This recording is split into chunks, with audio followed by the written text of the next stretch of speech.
So mga tol, matapos po mag-update ng timbang si former 3 Division World Champion General Casimero kahapon, kung saan tumimbang po ito ng 57.9 kg or 127.6 pounds. Muli na naman pong sumalang si Casimero kanina sa timbangan at bumigat na lang ito ng 56.8 kg or 125.2 pounds. So ibig sabihin mga tol, 1.2 pounds na lang. Kuha na ni Casimero ang weight limit sa 124 pounds sa laban nila ni Luis Nery. Sa ngayon mga tol, wala pang update na nilalabas ang promoter ni Casimero na si Koki Kameda kung tuloy ba ang laban sa June 6. Pero sa post po ng lalaban sa main event na si Masami Chiyabuki sa kanyang IG account, pinakita po niya yung mga tickets at sinabing ready to ship na. So ibig sabihin mga tol, tuloy ang laban. At kahapon nga mga tol sa lumabas na balita mula sa Japan, malapit na din daw mag-deal ang Abema at Kameda Promotion kung saan yung Abema mga tol ang magbo-broadcast sa laban. So anumang oras mga tol, baka magkaroon na ng update. Kaya yan po ang pakakaabangan natin. 2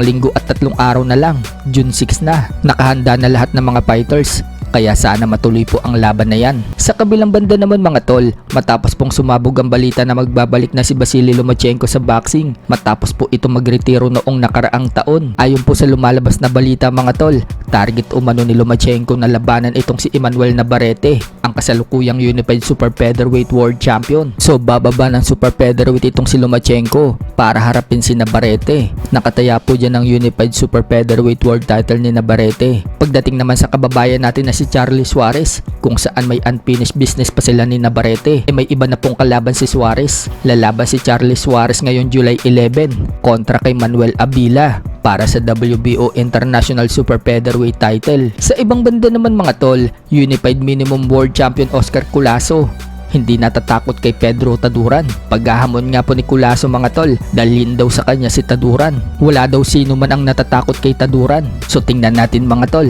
kung papalag nga ba itong si Culaso kay Taduran. Samantala, Melvin Jerusalem, sinabing noong paggising daw niya, hindi na daw siya champion, pero ganun pa man, susubukan daw niya ulit maging kampiyon. Komento naman po ng mga fans mga tol, dumayo daw kasi siya sa balwarte ng kalaban, nadaya tuloy siya. Dapat siya pa rin daw yung kampiyon ngayon. Sa iba pang balita mga tol, matatandaan matapos pong manalo si Karamis Martin sa tagig nito lang May 16 kontra kay Carlo Domicilio, kung saan knockout po ang sinapit ni Carlo Domicilio kay Martin. Hinamon nga po agad ni Pilipos ni Tumbua itong si Karamis Martin na sila naman daw ang next na maglaban. Susumagot na nga po ang kampo ng MP Promotion sa paghahamon ni Pilipos kay Martin ng ilang taon na. Papalagan daw nila si Pilipos ni Tumbua, pero ang tanong, magkano daw kaya ang i-offer ng promoter ni Pilipos para matuloy ang laban?